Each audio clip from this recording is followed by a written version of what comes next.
दोस्तों नमस्कार, कैसे हो आप सब। आशा करता हूँ सभी भाई अच्छे होंगे, स्वस्थ होंगे। दोस्तों आज है दिन मंडे का और आज डेट है 3 जून 2024। और दोस्तों अभी टाइम हो रहा है, रात के बज चुके हैं 8:51 और मैं पहुंच गया हूँ अपनी लोकेशन पे, घर के पास।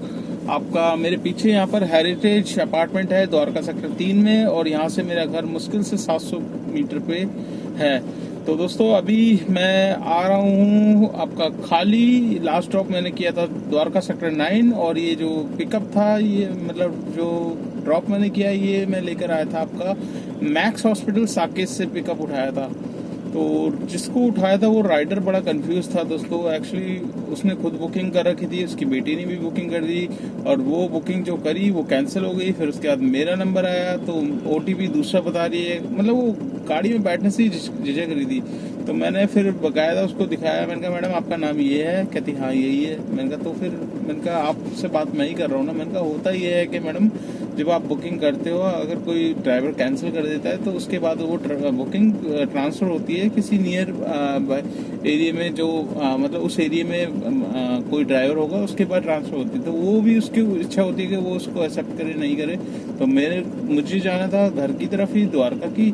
तो द्वारका की राइड आई, मैंने एक्सेप्ट कर ली तो मेरे पास ही आई। तो मैं कॉल कर रहा हूँ आपको, तो फिर जाके मतलब बंदी यकीन करा, उसने बैठी और बैठने के बाद फिर ओटीपी दिया तो ओटीपी गलत बता रही है, वो पहले ड्राइवर का स्क्रीनशॉट ले गई। तो मैंने कहा मैडम एक काम करो, आपके पास जिन्होंने भी बुक करी है, आपने करी है, आप बता दो, या आपने किसी अपनी बेटी से करवाई है तो उनका लास्ट का 4 डिजिट मोबाइल का वो बता दीजिए, उससे भी ओपन हो जाता है। तो दोस्तों कभी भी ओटीपी की अगर दिक्कत हो, ठीक है, ऊबर अगर आप चला रहे हो, कभी ओटीपी देखिए कई बार होता है जो राइडर होता है ना वो किसी और के लिए बुक कर देते हैं, तो ओटीपी बताना भूल जाते हैं। तब ऐसे में फिर वो फ़ोन करेंगे, फ़ोन उठाते नहीं है, तो टाइम वेस्ट होने की जगह दोस्तों दूसरा सेकेंडली ऑप्शन क्या होता है कि अगर आपके पास ऊबर अगर आप चला रहे हो, ओटीपी नहीं मिल रहा, तो उसकी जगह आप मोबाइल, उसमें नीचे ऑप्शन रहता है कि मतलब मोबाइल अंक से भी आप,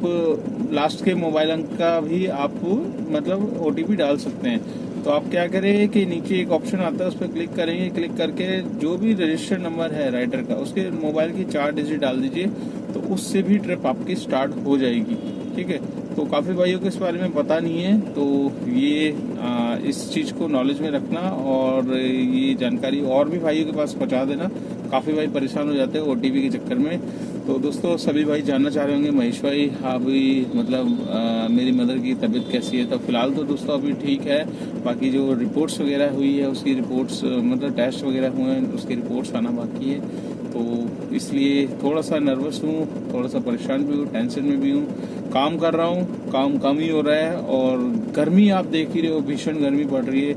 इतना ज़्यादा टेम्परेचर हो रखा है जिसकी कोई हद नहीं है। अभी काम करने का बिल्कुल भी मन नहीं कर रहा, किसी भी भाई का नहीं कर रहा, क्योंकि रेट उस हिसाब से कोई खास मिल नहीं रहे। थोड़े बहुत आज मैंने देखे हैं कि ऊबर के थोड़े बहुत रेट अच्छे मिले हैं, ठीक है। बाकी तो आप ये लगा लीजिए अभी बेस्ट टाइम, काफ़ी भाई जानना चाह रहे हैं कि बेस्ट टाइम कौन सा है ओला और में, और कैसे हम मैनेज करें इस चीज़ को जिससे हमारी अर्निंग ज़्यादा हो। तो दोस्तों इसके बारे में मैं अभी आपको बताऊंगा। उससे पहले मैं बता दूं, आज मैं निकला था मॉर्निंग में, और मॉर्निंग में निकला था 9:30 बजे, और 9:30 बजे निकल के मैंने पहली ट्रिप उठाई थी रैपिडो में एम्स की। उसके बाद मैंने सीधा बुकिंग उठाई आपका इधर की, सॉरी दूसरी जो बुकिंग थी मेरी इधर वसंत कुंज की। तो वसंत कुंज नांगल देवास छोड़ा, एम्स से ही नांगल देवास से फिर मेरे पास आ गई थी बुकिंग आपका सीधा सफदरजंग एनक्लेव। तो सफदरजंग एनक्लेव पहुंचा, वहां से मतलब छोटी छोटी आज सारी बुकिंग करी दोस्तों। छोटी छोटी इसलिए करी क्योंकि अभी कुछ दिन के लिए मैं दिल्ली में ही चला रहा हूँ, और एमसीडी पास भी नहीं कटवाया, क्योंकि एमसीडी पास कटवाऊंगा वो बेकार ही जाएगा। एक्चुअली मेरी गाड़ी की परमिट हो गई थी खत्म 26 तारीख को, तो मैंने इसको अपने लैपटॉप से रिन्यू कर लिया था, क्योंकि फेसलेस कर दिया है गवर्नमेंट ने। वहाँ पर बुराड़ी जाने की आपको ज़रूरत नहीं है परमिट के लिए। हाँ, जिस भाई को नहीं आता, फेस काटनी नहीं कर पाता, वो आपका एजेंट के थ्रू करवाते हैं, वो सारा 1500 से 2000 रुपये ले लेते हैं।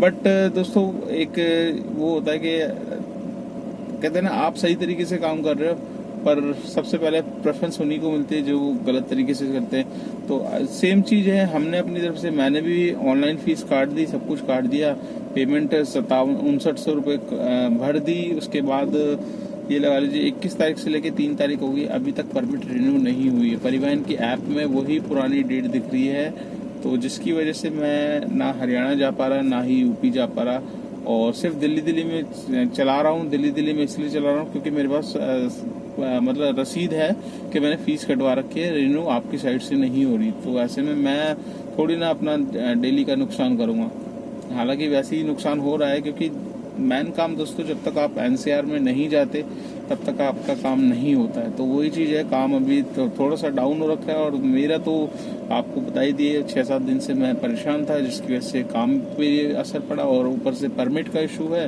तो अभी तक मेरा मतलब परमिट रिन्यू नहीं हुआ है दोस्तों। तो इसके लिए मेरे को करना क्या होगा, करना यही होगा कि मेरे जो एजेंट है उससे मेरी बात हुई थी, उसने मेरे को बताया कि भाई आपको बुराड़ी जाना पड़ेगा, वहाँ पर आपने जो फीस की रसीद काटी है सीधा उसे लेकर एमएलओ ऑफिस में पहुँचो, एमएलओ ऑफिस में बताओ भाई ऐसी ऐसी दिक्कत है, वो तुरंत उसको वेरीफाइड करेगा, वेरीफाइड करके शाम तक आपका मैसेज आ जाएगा। कह रहा अब हम करेंगे तो देखो 1500 रुपये आपके एक्स्ट्रा लग जाएंगे, कोई फ़ायदा नहीं है। तो मेरा जो जिससे मैं काम करवाता हूँ वो बंदा बहुत ग्रेट है, मतलब इतनी कोई बोलता नहीं है, नहीं तो बंदा वो कहेगा ठीक है मैं 1500 रुपये दो, मैं करा के देता हूँ। तो हालांकि नुकसान हो रहा है, तो इसलिए दोस्तों कल कोशिश करूंगा एक बार बुराड़ी होकर आऊँ अथॉरिटी में। तो आज सारी बुकिंग छोटी छोटी मारी है मैंने। तो दोस्तों अब हम बात कर लेते हैं ओला उबर के बारे में ही। और भीषण गर्मी पड़ रही है, भीषण गर्मी के दौरान हम ऐसा क्या करें जिसमें हमारा काम भी अच्छा हो जाए और सीएनजी भी न लगे। अभी इस टाइम क्या हो रहा है कि 1500 का काम हो रहा है, 800 रुपये की सीएनजी लग रही है। 800 रुपये की सीएनजी लग रही है तो उसमें क्या मतलब 200 रुपये का तो हमारा 100-200 का हम ऊपर का ही अपना खर्चा हो जाता है। तो सिर्फ 500 रुपये के लिए हम पूरा 12-13 घंटे दे रहे हैं दोस्तों। तो इसमें दोस्तों आपको क्या करना पड़ेगा, आपको स्मार्ट गेम खेलनी पड़ेगी, अपना दिमाग लगाना पड़ेगा कि हमें किस टाइम बेटर टाइम कौन सा है जो गर्मी से भी बच जाए, भीषण गर्मी से, और हमारा काम का भी नुकसान ना हो। तो दोस्तों सबसे बेटर टाइम अभी जो है, देखिए सुबह मॉर्निंग में 5 बजे निकल जाओ। 5 बजे निकलने के बाद अपना 12 बजे तक गाड़ी चलाओ, ठीक है। 12 बजे तक गाड़ी चलाओगे 1000 रुपये तक आप खींच लोगे, मेरे को इतनी उम्मीद है, मैं खुद कर लेता हूँ 1000-1200 तक का काम, ठीक है। तो उसके बाद फिर आप घर की लोकेशन डाल दो, अपना 1 बजे तक घर पहुंच जाओ। घर पहुंचने के बाद फिर अपना रेस्ट करो, फिर अपना निकालो गाड़ी शाम के 6 बजे, 6 बजे से लेकर रात के 12 बजे तक करो दोस्तों। मौसम भी ठंडा रहता है। एसी आपने देखा ही होगा, एसी बहुत भाई परेशान है, सब कुछ करा के देख लिया पर एसी की कूलिंग पे इफेक्ट नहीं पड़ रहा दोस्तों। रीज़न वही है कि भैया टेम्परेचर हाई हो रखा है, तो एसी घर के फेल हैं, तो ये तो गाड़ी के एसी हैं।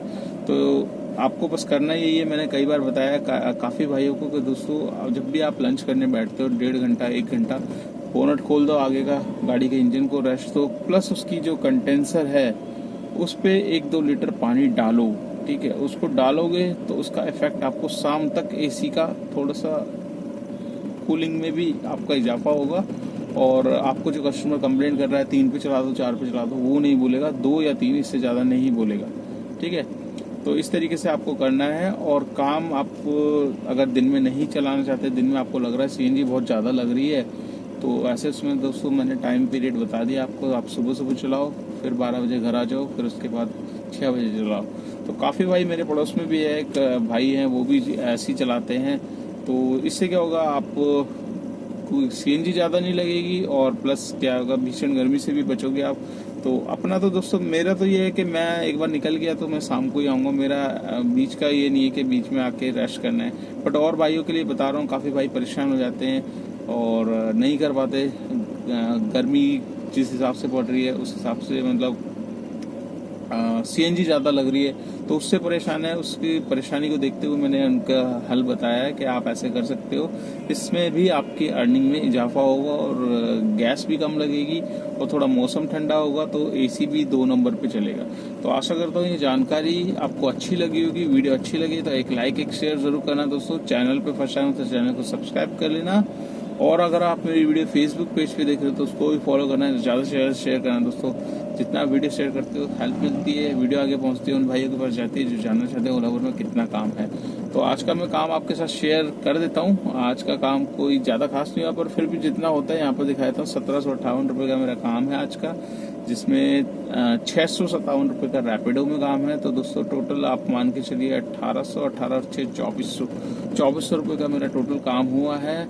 और 2400 रुपये में मेरी जो सीएनजी डली थी, सीएनजी मेरी आधी पहले की थी, उसके बाद 481 की मैंने डलवाई, उसके बाद अभी मैंने 352 की दोबारा डलवाई। 382 की मैंने दोबारा डलवाई। तो 480 और प्लस 380 आपका 4 और 3 7 और 8 और 8 116 160, तो आपका हो गया 800 प्लस 960 रुपये की सीएनजी दोस्तों। 4 और 3 7 और 860 रुपये की 860 की सीएनजी मेरी पूरी लगी है, जिसमें अभी पूरा एक सिलेंडर पूरा 550 की सीएनजी मेरे पास पड़ी है। ऑलरेडी आधी सीएनजी मेरे पास पहले की थी, तो 300 की सीएनजी पहले की थी, तो 300 860 1160 में मेरे पास पड़ी है अभी 560 की सीएनजी, राउंड फिगर मान लो। तो 600 रुपये तक की सीएनजी मेरी पूरी की पूरी लग गई है। गाड़ी चली है दोस्तों 162 किलोमीटर। तो 600 मुझे लग रहा है कम बता रहा हूँ मैं, ये 700 तक की होगी दोस्तों। अभी 700 तक की सीएनजी मान के चलिए, क्योंकि अभी क्या हो रहा है कि 100 किलोमीटर तक गाड़ी चल रही है, उसके बाद लास्ट पॉइंट पे गाड़ी आ रही है, मतलब 110 पे आपकी रेड पे आ रही है, 120 पे रेड पे आ रही है, उसके बाद 140 पे आपकी पूरी की पूरी सीएनजी खत्म हो रही है। प्रेशर अच्छा मिल नहीं रहा, इसलिए बार बार सीएनजी 2 से 3 बार डलवानी पड़ रही है, कभी 350 की, कभी 250 की, कभी 400 की, यही है। तो वही चीज़ है, कई बार अच्छे प्रेशर में होती है तो 2 बार में डल जाती है, कई बार 3 बार डल जाती है। तो दोस्तों सीएनजी की खपत अभी गर्मी में हो रही है ज़्यादा, यही मैं बता रहा हूँ कि ये जो खपत हो रही है ये आपको ठंड में बचत के हिसाब से देती है। 30% आपकी बचत होती है ठंड में और 30% नुकसान होता है गर्मी में। तो चलिए दोस्तों इस वीडियो को कर लेते हैं यहीं पे एंड। आपको ये वीडियो कैसी लगी लाइक ज़रूर करना, शेयर ज़रूर करना दोस्तों, और खुश रहिए, बस यही चाहता हूँ मैं। और आपको अब डेली अपडेट देना स्टार्ट कर रहा हूँ, कोशिश कर रहा हूँ वीडियो बनाने की। देखिए अंदर से मन नहीं होता, पर फिर भी मैं चाहता हूँ कि काफ़ी भाई मेरी वीडियो को लाइक करते हैं, पसंद करते हैं, और वो उनके मैसेज आ जाते हैं मेरे पास, तो फिर मैं बना के अपडेट देता ही हूँ। तो दोस्तों इसीलिए शुरू कर रहा हूँ आज से ब्लॉग दोबारा से बनाना।